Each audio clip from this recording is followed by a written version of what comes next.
Senator J.D. Vance didn't see it coming. Or maybe he did, but not like this. On live TV, not in front of millions, not with a single line, low, deliberate, ice-cold, cutting deeper than any shout ever could. If you screamed this loud for working families, we wouldn't be in this mess. It wasn't loud, it wasn't dramatic, it was worse, it was calm, it was control. It was Jasmine Crockett doing what nobody expected, saying almost nothing and still taking over the room. The moment it happened, something shifted.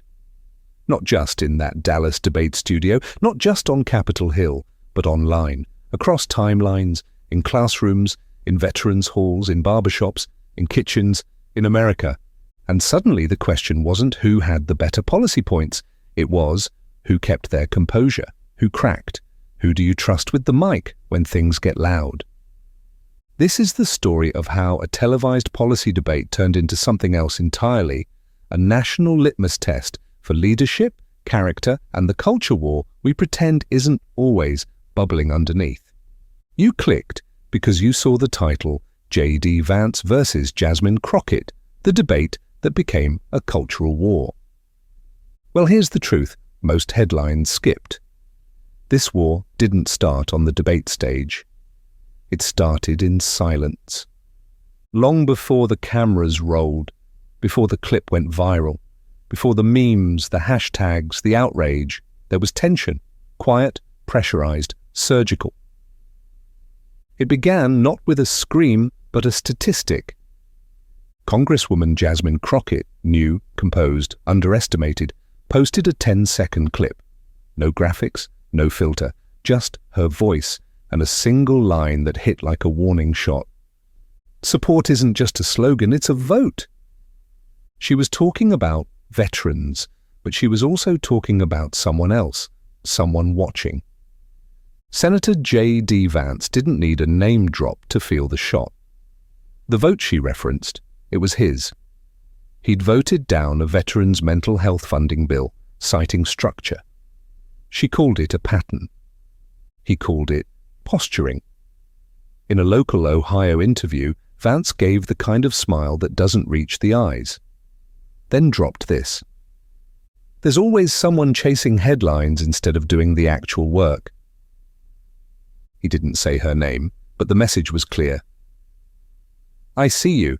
And back in D.C. she got it loud and clear. He's coming. The tension brewed quietly.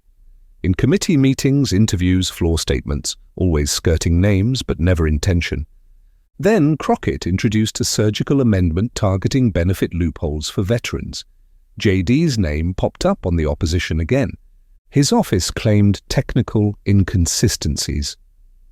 Her team leaked the phrase, consistent cowardice. That never made the headlines, but both camps started preparing for the moment they knew was coming. The collision. Because this wasn't about a vote anymore, this was personal. And the cameras were about to catch all of it. But first, let's step backstage, into the green rooms, the whispers, and the war rooms, where calm wasn't a vibe, it was a weapon being sharpened. By the time debate night arrived, everything was set. Except for the one thing nobody could predict, who would crack first. The studio lights were still warming up when J.D. Vance stepped into his green room. There was pizza on the table, legal pads stacked beside a mirror. His campaign aide stood behind him, watching replays of past debates. She baits you with calm, don't give her the pause she wants, the aide said, adjusting his tie. J.D. didn't respond, just stared into the mirror. Jaw tight, shoulders squared, his mind already 10 moves ahead, or so he thought. Across the hall, Jasmine Crockett sat in silence. No entourage, just her communications director and a quiet assistant named Trina. A manila folder sat in her lap. She didn't let anyone else touch it. On her phone, a text from her mum blinked. You got this, Jazz. Make them blink first. She didn't smile. She just exhaled slowly, placed the phone down, and waited. This wasn't just two politicians preparing for a debate. This was a psychological war. J.D. had rehearsed barbs, rebuttals. Comebacks sharpened like knives. Crockett? She rehearsed pauses. Her team's prep wasn't about fire, it was about ice. Stillness, precision, knowing when to look, when to wait, when to let someone implode. And on the floor below, interns scrambled, producers cursed into headsets, and security scanned for threats. But the real threat, it wasn't in the hallways, it was in the quiet space between two worldviews about to collide, one loud, explosive, impatient. The other? Quiet, deliberate, deadly. 15 minutes before going live, they were placed in a backstage holding area. Just the two of them. Two moderators off to the side, no words exchanged, not a glance.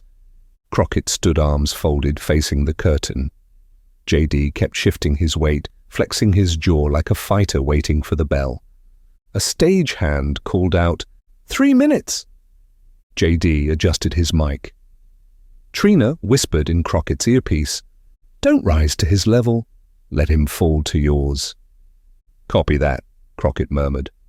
The lights dimmed, the music cued, cameras blinked on, and in that moment, just before the first question was asked, you could feel it. This wasn't going to be a debate. It was going to be a detonation, because once the first question dropped, it wasn't just about who had the facts. It was about who had the nerve to survive the heat. The first question was softball. Inflation. J.D. Vance leaned forward like a man ready to unload. He dove in, fast, aggressive, full of stats and buzzwords, talked about overregulation, about how federal red tape was choking the middle class, about how he knew real America better than the people who kept writing about it. It was polished, sharp, loud.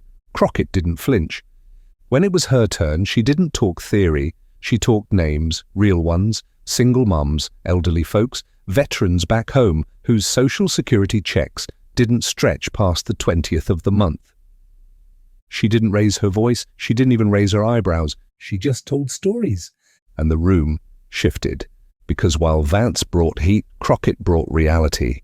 You could feel the dynamic start to tilt. She wasn't just answering questions, she was setting traps. JD noticed he started interrupting, subtly at first, clearing his throat during her answers, leaning forward in his chair to throw off her rhythm. Then he made a joke about Democrats loving sob stories. The moderator tried to pivot. But the audience noticed. So did Crockett. She paused, looked at the moderator, then said calmly, if they sound like sob stories to you, maybe you haven't been listening.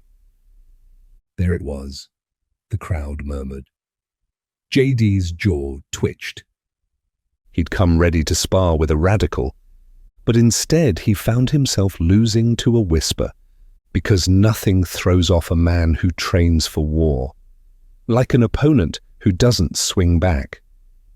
But Crockett wasn't finished, not even close, because the next question, and the one everyone had been waiting for, was about to drop. And it wouldn't just shift the energy, it would detonate it. It started with a name. The moderator looked down at his card, then up. Congresswoman Crockett, in May, you criticized Senator Vance's vote against the Veteran Resource Stability Act. Do you stand by that? Crockett didn't even blink. Absolutely, it's not personal. But when someone votes against helping veterans access mental health care, there's no polite way to phrase that. She said it like she'd been waiting for it. Not excited, prepared. JD sat still for a half second. Then the fuse lit. He leaned in. Excuse me, I voted against a broken bill, not against veterans. You're twisting facts to score points with TikTok activists. That last line wasn't improvised. He'd rehearsed it. It was meant to land. Crockett turned her head slowly. Which part was twisted? The vote or the result? It hit harder than expected. JD shifted. He scoffed. Then he started rising from his seat. Just enough to look bigger, louder. You want a grandstand? That's your lane. But don't you ever question my record on service. I've walked beside these men and women. You've read about them in briefing notes. The moderator tried to step in. Senator, let's keep this. JD waved him off. Number, I've had it with the Moral Superiority Act. She's never worn the uniform, and now she wants to lecture the people who have. His voice cracked. He jabbed a finger. Not directly at her, but near enough to make the message loud. And Crockett. She didn't move, didn't blink, didn't change her expression. She waited. Let the silence bloom, let the air tighten like a vacuum. Then she leaned forward, not a lunge, just enough to close the space, and dropped the line. Not loud, not even firm, just clear. If you screamed this loud for working families, we wouldn't be in this mess. It was like time froze. The moderator's mouth opened, but no words came. The crew behind the cameras didn't move. J.D. Vance blinked. His shoulders slumped. Not dramatically, just enough. Enough to show the moment had landed. And Crockett? She turned back to the moderator, then to the camera. No smile. No smirk. She didn't need punctuation. The sentence spoke for itself. It wasn't just a comeback. It was the moment the fight stopped feeling like a debate and started feeling like history. But what happened next? That wasn't on the broadcast, because while the moderators moved on, the internet had already started recording. It wasn't the official broadcast that went viral. It was a phone, third row, left side, held low by a college student named Raina Livingston, 20 years old, poli-sci major, part-time waitress, and accidental historian. She wasn't supposed to be filming, but when J.D. Vance's voice cracked and Jasmine Crockett leaned in with that now iconic stare, Raina pressed record. 14 seconds. That's all she captured. Just enough for the line, the silence, the stare, and the blink. J.D. Vance didn't know he gave. She posted it 10 minutes after the debate ended. No caption, just the clip. And the internet did the rest. Within 30 minutes, it had 50,000 views. By midnight, it hit 1.3 million. By morning, it was unavoidable. Political meme pages layered the clip with subtitles. She didn't yell. She didn't need to. When calm breaks louder than noise, Crockett just KO'd Vance without moving. One TikTok synced it to a Beyoncé walk-off. Another cut it like a UFC slow-mo replay. One creator titled it Masterclass in Control. And while the memeification was vicious, the real impact was something else entirely. People weren't just laughing, they were reflecting on who gets to yell, who's punished for it, who stays calm, who has to. A Reddit thread exploded. Why are black women expected to stay composed while men lose it on live TV? Thousands of comments, personal stories, anger, agreement, disagreement. But one thing united them all. The moment hit a nerve because everyone had seen something like it before, just not on a debate stage, and not this clearly. And by the time the clip hit the morning news, the headlines didn't ask who won the debate. They asked something far more dangerous. What does this moment say about us? And while J.D. Vance tried to move on from the moment, the country was just starting to obsess over it. By sunrise, it wasn't a political moment anymore. It was a culture test, and everyone was picking a side. Fox News called it a setup, a media trap designed to bait a veteran into looking unstable. MSNBC called it composure under fire, a textbook example of leadership in the face of aggression. But it wasn't the pundits who shaped the narrative, it was the people. Veterans posted TikToks, some defended JD, saying his passion was real. Others said Crockett's calm reminded them of squad leaders in the desert who didn't need to yell to give orders. Teachers wrote essays, podcasts dropped instant episodes, morning radio hosts debated it in Tallahassee, Boise, Detroit, Fresno. A middle school teacher in Kansas rewrote her curriculum. That day's assignment: watch the clip. Who showed more power? One student wrote, only one person shouted, only one looked like they were in control. And the split wasn't political. It was cultural. Because this wasn't just about a vote anymore. This was about tone, about volume, about who's allowed to lose it, and who gets crucified when they don't. A barbershop in Philly broke out in debate. One man said she was smug. Another shot back, no, she was surgical. An elderly vet watching the clip at a diner in Flagstaff just shook his head. That's the difference between heat and control. Meanwhile, Crockett stayed quiet. No new posts, no press parade. She didn't need to talk. The clip was doing it for her. J.D. Vance, on the other hand, was flooding interviews.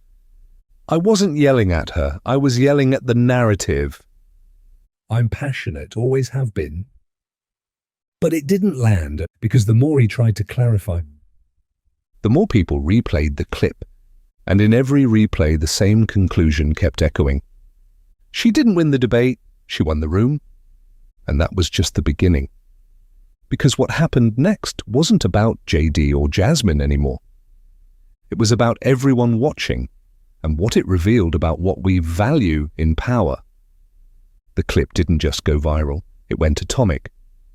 In Jasmine Crockett's office, the phones wouldn't stop. Her chief of staff stopped counting interview requests at 70. Local news, national radio, morning shows, podcasts she'd never even heard of. Her donation link up 300% in 48 hours. But it wasn't just numbers. It was who was sending them. $5 donors from Idaho. $10 from a retired teacher in Mississippi. A 20 from a young mum in Wyoming, with the note, for the pause heard round the world. That silence, it had translated into noise, loud, loyal, grassroots noise. But Crockett didn't gloat. When asked for comment, she gave the same answer. I didn't plan to go viral, I planned to tell the truth. Meanwhile, J.D. Vance's world was unraveling in real time. Inside a DC hotel suite, his campaign staff gathered like a crisis response team. Some said he should apologize, others said double down, say he was baited, framed, provoked. JD sat in the corner, watching the clip on a loop, over and over. At one point he muttered, "She set me up." One aide corrected him. "No, you walked right into it." It wasn't just voters reacting now, it was Capitol Hill. Colleagues JD considered allies went silent. One younger GOP rep even said off the record, "He looked like every guy who gets loud when he's losing the argument." And for the first time in his career, JD wasn't being asked about tax reform. He was being asked why he lost control. The spin machine kicked in, they sent out talking points, booked friendly outlets, tried to reframe the narrative. It didn't work, because every time he spoke, another remix of the moment went viral. One mashup had his outbursts set to circus music, another looped Crockett's line on top of dramatic violin. The optics couldn't be cleaned. Not this time. And Crockett? She just kept moving. One fundraiser, 2 podcasts, a brief speech at a veterans roundtable. No jabs, no retorts, just the same line repeated like gospel. Support isn't a slogan, it's a vote. And the public was listening now, because that 14-second clip had done something no speech could. It made people pick a side, not on policy, on composure. This wasn't just political anymore. It had become personal, cultural, everywhere. Barbershops, cafeterias, university halls, office Slack channels. And the conversations weren't about who was right. They were about who stayed steady when it got hot. Twitter exploded with threads about tone policing. TikTok creators broke down facial expressions like sports analysts. Reddit threads reached front page with titles like, "Why do we expect black women to stay calm while being screamed at?" Thousands of comments followed. Stories, confessions, disagreements, reflections. A woman in Detroit wrote, "My boss screamed at me last year in front of the team. I stayed calm. HR called me emotionally intelligent. But I never forgot how everyone just watched him unravel. Another in Arizona said if she had yelled back, they'd be calling her angry. But because she stayed composed, they call her calculated. We can't win. And yet, Crockett didn't engage. She stayed silent on the culture war forming around her. But her silence only gave it more power. Because now every media outlet was asking the same thing. Was this calm composure or a calculated play? They weren't debating the policy, they were debating the posture. Even inside Congress, the effect was felt. A few lawmakers who'd never spoken to Crockett dropped her quiet compliments in passing. One veteran senator reportedly said, "That woman knows how to hold a room." And Vance? He felt the shift. He went back to Ohio, cancelled 2 public events, blamed scheduling conflicts. But inside his team, the tone was different, quiet, grim. One advisor said, "He didn't lose on substance, he lost on body language." Because that's what this was now, a culture shift, where yelling felt weak, where silence became dominance. And that's when the scariest thing of all happened. The moment stopped being viral and started becoming a standard. It didn't fade.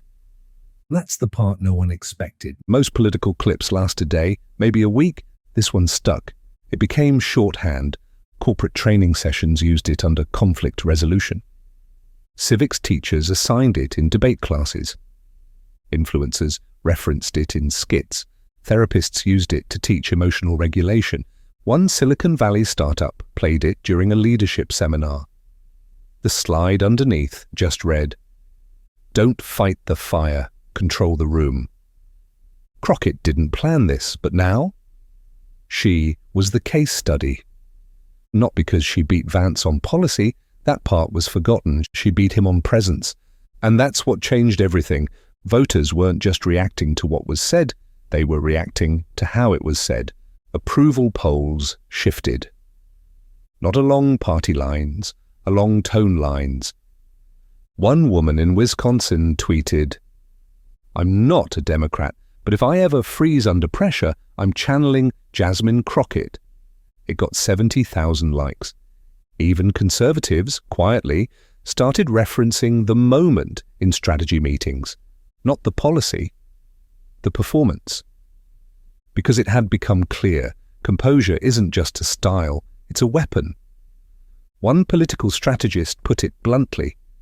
She didn't just hold her own, she created an entirely new measuring stick, and now every candidate has to clear it. But for J.D. Vance, the stick broke. Even in safe spaces, donors started hesitating. Interviews got sharper. Reporters no longer asked about bills. They asked about that moment. He tried to steer the narrative back, held a town hall, released a statement, did a podcast interview. At the end of one Q&A, a young voter asked, "Do you regret how it played out?" J.D. paused. "I regret not being better in that moment." It wasn't an apology, but it was the closest he'd get. And people took it how they wanted. Some forgave, most didn't. But Crockett, she didn't wait for forgiveness or celebration. She just kept moving, steady, intentional, unshaken. Because by now, she didn't need to chase the moment, she was the moment. You clicked this video because of a headline.